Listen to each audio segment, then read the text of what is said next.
വയറ് നിറയെ ചോറുണ്ണാൻ ഒരുപാട് കറികളൊന്നും ആവശ്യമില്ലല്ലോ. നല്ലൊരു ചമ്മന്തി ഉണ്ടെങ്കിൽ അത് മാത്രം മതി ചൂട് ചോറിനൊപ്പം കഴിക്കാൻ. കൂടെ ഒന്നോ രണ്ടോ മത്തി പൊരിച്ചതും കൂടെ ഉണ്ടെങ്കിൽ പിന്നെ കുശാലായി. അപ്പോൾ ഇന്ന് ഞാൻ നല്ല ഒരു അടിപൊളിയായിട്ടുള്ള ഒരു ചമ്മന്തിയുടെ റെസിപ്പി ആയിട്ടാണ് വന്നിട്ടുള്ളത്. എല്ലാവരും ഒന്ന് ട്രൈ ചെയ്ത് നോക്കണേ. അപ്പോൾ ഇതുണ്ടാക്കാനായിട്ട് ആദ്യം തന്നെ നമുക്ക് കുറച്ചൊന്ന് വെളിച്ചെണ്ണ ചൂടാക്കുക. അതിലേക്ക് ഒരു 10-12 ചെറിയുള്ളി ചേർത്തിട്ട് ഒന്ന് മൂപ്പിച്ചെടുക്കുക. അതിൻ്റെ കൂടെ എരിവ് പാകം നോക്കിയിട്ട് വറ്റൽമുളക് ചേർക്കുക. ഞാൻ കാശ്മീരിയാണ് കേട്ടോ ചേർത്തിട്ടുള്ളത്. ഇനി ഇതെല്ലാം മിക്സിയുടെ ജാറിൽ ചേർക്കുക. കൂടെ കുറച്ച് വാളംപുളി കുതിർത്തത് ചേർത്തിട്ടുണ്ട്. അതിൻ്റെ കൂടെ കുറച്ച് പുളിവെള്ളം കൂടെ ചേർക്കുക. ഒരു നാരങ്ങ വലുപ്പത്തിലുള്ള പുളി മതി. അത് നന്നായിട്ട് ചതച്ചെടുത്തതിന് ശേഷം നമുക്ക് എത്രയാണോ പപ്പടം വേണ്ട അത്രയൊക്കെ ഒരു 4-5 ഞാൻ എടുത്തിട്ടുണ്ട്. അതിന് നമുക്ക് കൈവച്ച് നന്നായിട്ട് പൊടിച്ചെടുക്കുക. എന്നിട്ട് ഈ ഒരു മിക്സും കൂടെ നന്നായിട്ടൊന്ന് മിക്സ് ചെയ്യുക. കൈവച്ച് മിക്സ് ചെയ്താൽ മതി, അതാണ് കുറച്ചുകൂടെ എളുപ്പം.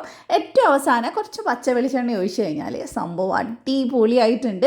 എപ്പോഴും ഇങ്ങനെ യൂട്യൂബിൽ സ്ക്രോൾ ചെയ്യുന്ന സമയത്ത് കണ്ട ഒരു റെസിപ്പിയാണ് കേട്ടോ. ട്രൈ ചെയ്ത് നോക്കിയപ്പോൾ സംഭവം അടിപൊളിയാണ്. അപ്പോൾ ഏറ്റവും അവസാനം കുറച്ച് ഉപ്പും കൂടെ ചേർത്ത് മിക്സ് ചെയ്താൽ നല്ല ചൂട് ചോറിനൊപ്പം വേറെ ഒന്നും ആവശ്യമില്ല. അപ്പം വേണമെങ്കിൽ നിങ്ങൾക്ക് മത്തി പൊരിച്ചതോ മുട്ട പൊരിച്ചതോ ഒക്കെ വെക്കാം. അപ്പോൾ എന്തായാലും ഇങ്ങനെ കഴിക്കാത്തവർ ട്രൈ ചെയ്തിട്ട് ഫീഡ്ബാക്ക് അറിയിക്കുക. അപ്പോൾ നമുക്കിനി ഇതൊന്ന് കഴിച്ചു നോക്കാം. അപ്പോൾ ആദ്യം തന്നെ കുറച്ച് ചമ്മന്തിയും ചോറും മാത്രം നമുക്കൊന്ന് കഴിച്ചു നോക്കാം. പിന്നെ ചോറിന് മാത്രമല്ല കേട്ടോ, ഇത് കഞ്ഞിക്കും നല്ല ടേസ്റ്റ് ആയിരിക്കും.